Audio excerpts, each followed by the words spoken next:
Kelim P14 Mishnah Zayin. Kli matchas metamen umetaran shvurin.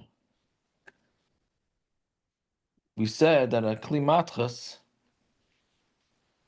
is we know that when a as akdama, when a kli breaks, it loses its tumah status, right? And then when you put it together again, like Humpty Dumpty, then that's a midrabanan, the tumah comes back, right? So kli matchas metamen umetaran shvurin. It's metama, and then they become tahar when they get broken, right? And so that's what it means. A kli matchas is metama and metar when they're broken, meaning it still has some tuma in it, because if you put it back together again, it's going to become back to tar. It only become tar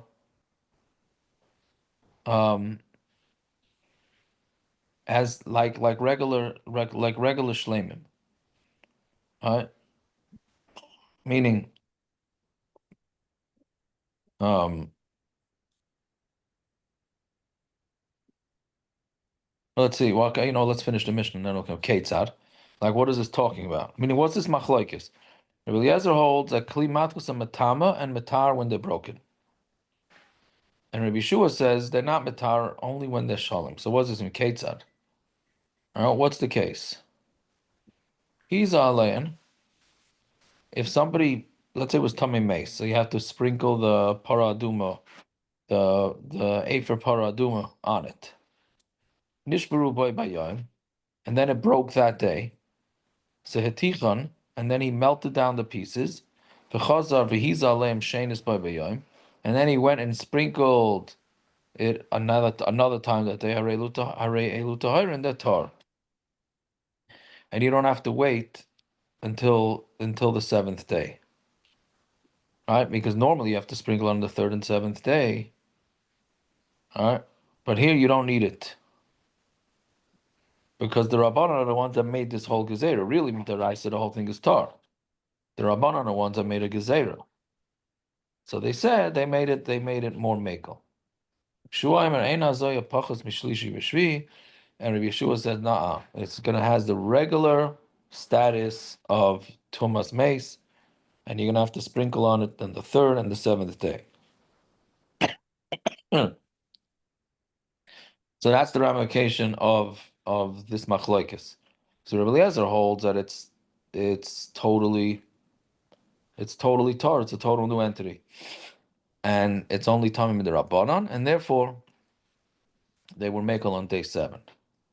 And Rabbi Yeshua says it's not. It's not. It's only betar when it's shleimin, like any other kli. And mameli, you have to sprinkle it on the third and the seventh day. Okay, let's finish one more mission. We'll make a siyum on the parak. Mafteach shel arkuva shenishma b'toich arkuva. So they had these, the keys that they had in the old houses. What they call skeleton key? I think they called it, right?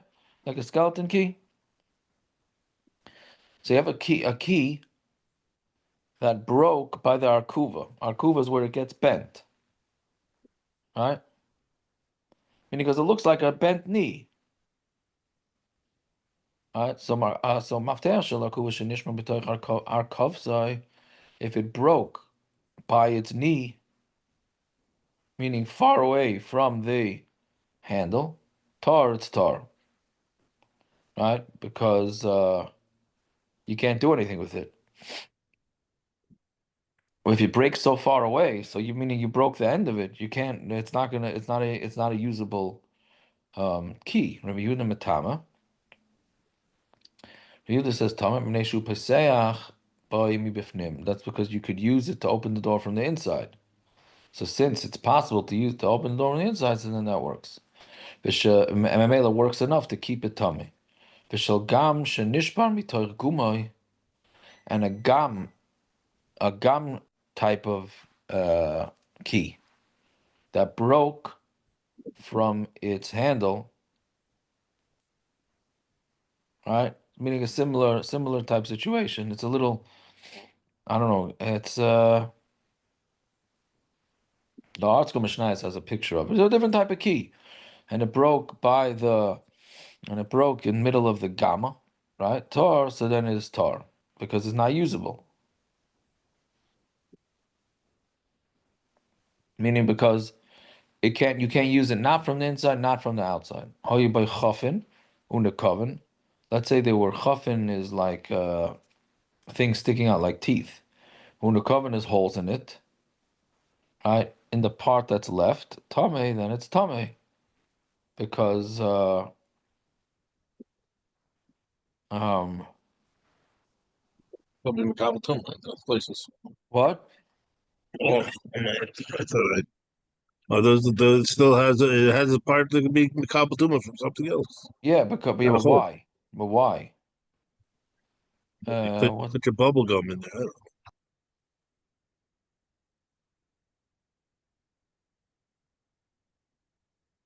Seems like you could use the key. So that's what it seems like from the Rav.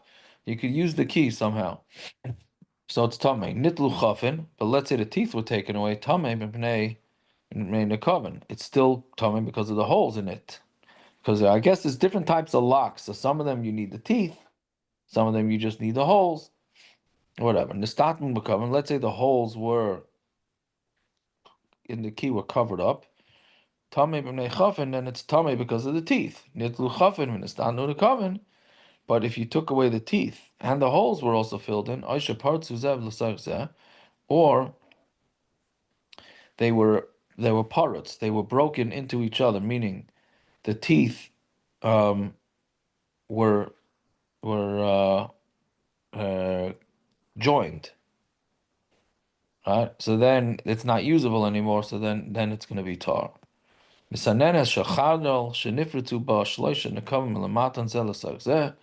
If you have a strainer, a strainer um,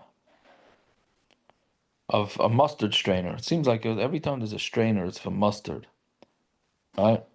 So three holes at the bottom, meaning that's what's meant to be strained. And what happens is they the middle in between the holes of the strainer broke, so now it's one big hole. So tahira it's tar. Va'afarches shel matachas tmeya and a farches is into the into the mill. So if you have this afarchas and it's made out of metal, then it could become tummy because it's an independent utensil. I imagine you could use it to funnel other things having nothing to do with the mill. So mamela, since you can do it for other things, so therefore it would be considered tummy. I'm not sure why the Mishnah is bringing it here. Right? It doesn't seem.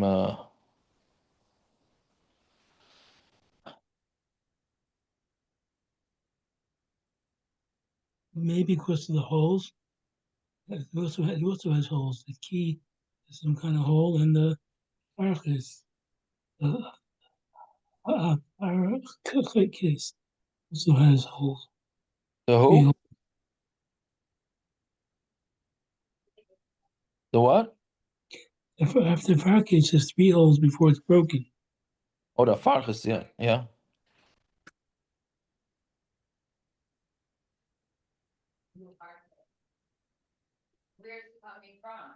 Um,